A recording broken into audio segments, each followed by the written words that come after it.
We're learning new details about the tragic death of an interpreter and father of 4 who survived war-torn Afghanistan, but did not survive crime-ridden D.C. Nasrat Ahmad Yar was a respected and beloved Afghan interpreter for the U.S. Army Special Forces for nearly a decade. He and his family fled the country after the government fell to the Taliban, knowing the Taliban would have a target on his back, moving from safe house to safe house to safe house, and then finally to Arlington, Virginia 2 years ago. There, he worked as a Lyft driver to support his wife and his 4 children, the youngest just 15 months old. Monday night, he decided to take up a late shift despite his wife's plea to come home. After fleeing his home and country for safety, Ahmad Yar was found dead. Chilling security camera footage that night caught the sound of gunshots and then picked up 4 seemingly young men running down an alley. We have to warn you, this video is disturbing.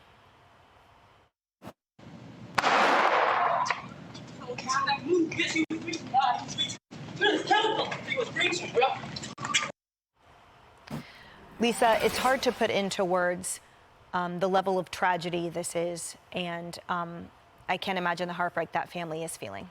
Oh, it's so sad. And he had originally moved to Philadelphia, but then was robbed, I believe, at gunpoint there, and then moved to D.C. because he thought it would be safer, which really goes to show you liberal policies just do not work. In fact, they put your life at risk. They put you in harm's way.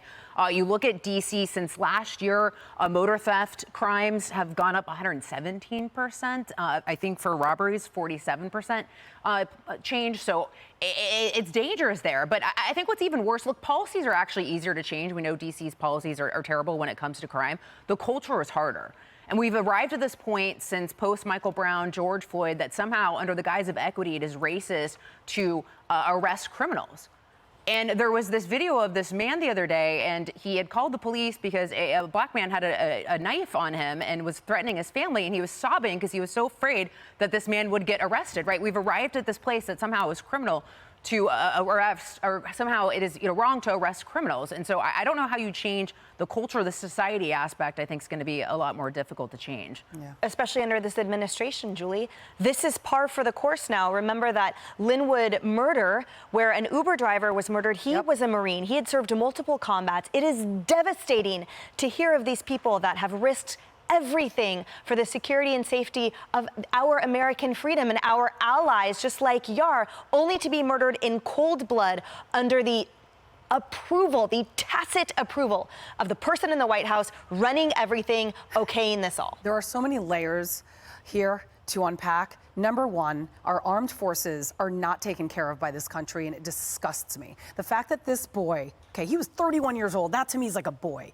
This man, 31-year-old, father of 4, is so desperate because he can't afford rent after spending all that time overseas, sacrificing his life. He had to go out and drive for Lyft because he couldn't make rent. His wife begged him not to go. They did move from Philadelphia.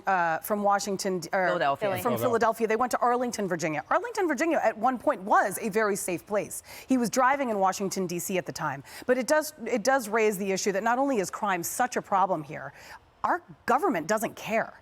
Because if they did, this guy wouldn't be hurting the way he was. Why aren't our military service members being taken care of after they've given their lives? Many of them have given their lives, quite frankly. But, I mean, they've sacrificed everything. And what thanks do they get? It's clear that we abandoned our allies when we engaged in that botched pullout from Afghanistan, Kaylee, and it's clear that we continue to abandon them. By we, I mean, again, that person in the Oval Office who has abandoned people like Yar. Yeah, an Afghan interpreter, it's important to underscore what that means. This is someone who is not a citizen of the United States, but puts their life on the line in Taliban Afghanistan to help the United States, to make sure our country remains free by working with our service members hand in hand. I was struck by a comment by retired Lieutenant Colonel Matthew Butler, who worked with Yar. And Butler said this of him: he served this country a great deal more than I did. I did 42 months in combat, but that was nowhere near what he had. That is a uniformed service member saying, I served 42 months, but this guy did more than me. This guy put his life on the line. came here for the American dream, and what'd he get? His 15-month-old baby left fatherless. It is time for America to wrap this family in our arms. I was thrilled to see the GoFundMe page almost at $100,000, so go check it out. Nasrat Ahmad Yar. And David, to Kaylee's point as well, he had been supporting the U.S. Armed Services actually since the age of 10, supporting in odd jobs until he was officially hired as an interpreter, where he served 10 years. This was a lifelong ally, now a life cut short. He's a hero and should be treated as such, and his family should be taken well care of. At the same time, we're only going to continue to see more of this in major cities as we see an effort by Democrats to make mandatory minimums less, to get rid of maximum sentences when it comes to committing crimes, when you don't seek to replenish the police force. Across America, major cities are down in the number of police officers they have.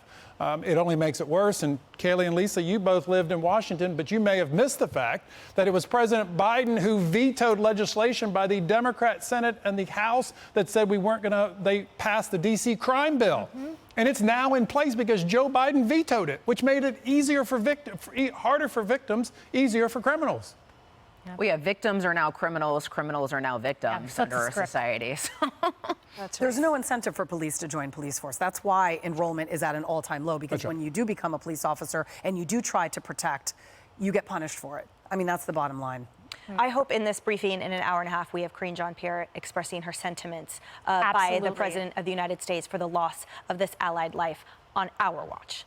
I'm Steve Doocy. I'm Brian Kilmeade. And I'm Ainsley Earhart. And click here to subscribe to the Fox News YouTube page to catch our hottest interviews and most compelling analysis.